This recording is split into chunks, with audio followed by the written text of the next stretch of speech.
Good morning. For our deaf sermon, go right now to our deaf ministry page.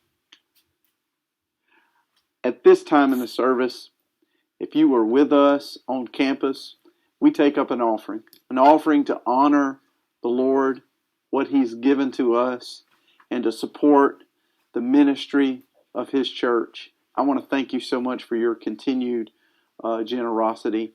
Whether you're attending every other week right now or whether you're just keeping yourself locked up in your house, to avoid the pandemic, we're so grateful for your gifts.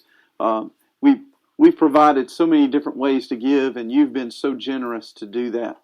We're also thankful because many of you have continued to give to our building fund, and we're just encouraging our church members, if they would consider continuing to give to our building fund. Every other year we've had a capital campaign where we've emphasized giving above and beyond our tithes and offerings for greater things, for more longevity, for building and construction and those kinds of things. And we decided not to have a capital campaign during the pandemic, and our stewardship committee, with great foresight, has put a plan together to make sure our payments are made on our new construction that we did and finished right before the pandemic. But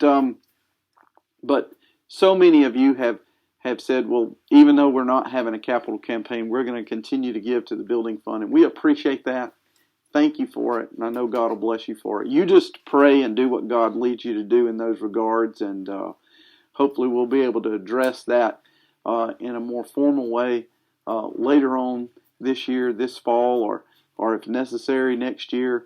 But we look forward to God's continued blessing in your life and in the life of our church.